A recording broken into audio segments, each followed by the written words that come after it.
16, 18, 104 door number. ఒక పాక 29వ తారీఖు రాత్రి తెల్లవారితే 30వ తారీఖున పూర్తిగా దగ్ధమైపోయింది. అయితే అదృష్టవశాత్తు ఆ ఇంటిలో ఒక గర్భిణి, ఆ కుటుంబ సభ్యులందరూ కూడా ఉండాలి. అమ్మవారి జాతర కోసం అని చెప్పి వెళ్ళడం వల్ల ఇంట్లో లేరు. లేకపోతే చాలా ప్రమాదం జరిగేటువంటి పరిస్థితి ఉండేది. మరి పూర్తిగా దగ్ధమైపోయింది. దీనికి కారణాలు ఏం తెలియలేదు.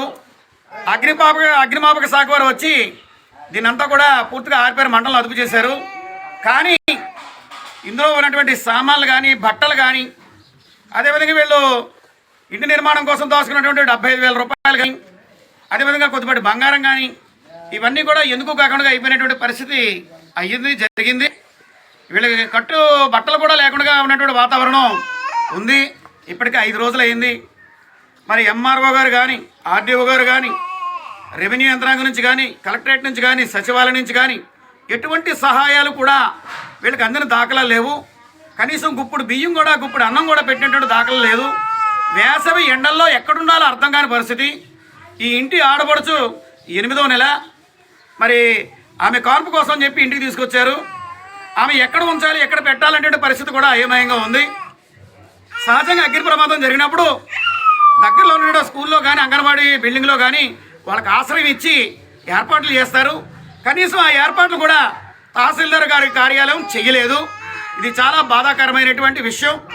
రేషన్ కార్డులు 2 రేషన్ కార్డులు కాలిపోయాయి. అంటే గర్భిణీగా ఆమెకు సంబంధించిన రేషన్ కార్డు, ఎందుకంటే రేపు కాన్పు వస్తే ప్రభుత్వ ఆసుపత్రిలో జాయిన్ చేసుకోవాలి. అందుకని తెచ్చుకుంది. ఆ రేషన్ కార్డు కాలిపోయింది. వీళ్ళ రేషన్ కార్డు కాలిపోయింది. ఆధార్ కార్డులు కాలిపోయినాయి. మరి హెల్త్ కార్డులు కాలిపోయినాయి. మరి అన్ని రకాలుగా ఏమీ లేకుండా ఉన్నటువంటి పరిస్థితుల్లో ఉన్నారు ఇప్పుడు.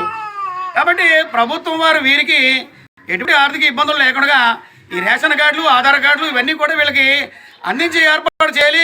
కనీసమైనటువంటి ఆర్థిక సహాయం అందించాలి. ప్రభుత్వం ఎలాగూ కూడా ఈ స్థలానికి పట్టా ఉంది కాబట్టి గృహ నిర్మాణం చేయించుకునేటువంటి అవకాశం ఉంటుంది, చేయిస్తారు కూడా. కానీ ఈ లోపల వీళ్ళు బతికి బట్టకట్టాలి కదా. తండ్రి పెద్ద వయసు, ఆయన పేరు పల్లెటి బండియ్య, 50 సంవత్సరాలు పైబడి ఉన్నాడైనా. మరి శ్రోతపు ఇప్పుడు పడిపోయాడైనా. మరి అట్లాగే ఈ అబ్బాయి ఉన్నాడు బూసి. ఇతనికి ఏ రకమైనటువంటి మద్యం కానీ, గుట్కా కానీ, గంజాయిగా అలవాట్లు లేవు. చక్కగా కష్టపడి తెచ్చుకుంటాడు, కుటుంబాన్ని పోషించుకుంటాడు.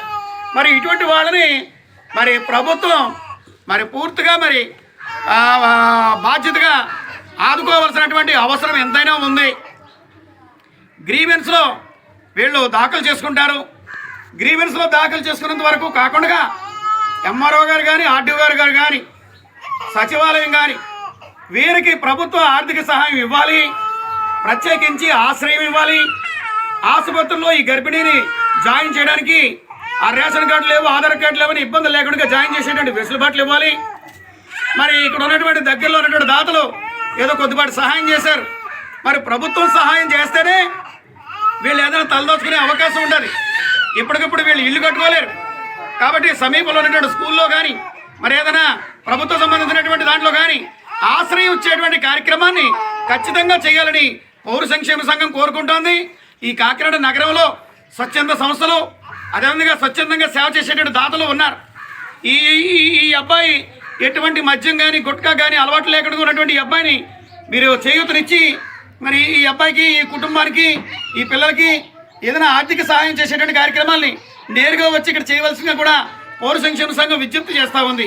కలెక్టర్ గారు ప్రత్యేకమైనటువంటి దృష్టి కేంద్రీకరణ చేసి ప్రభుత్వం ద్వారాగా వీళ్ళకి ఆర్థిక సహాయాన్ని, మరి గృహ నిర్మాణాన్ని జరిపించాలని చెప్పి పౌర సంక్షేమ సంఘం సవినయంగా కోరి ప్రార్థిస్తోంది.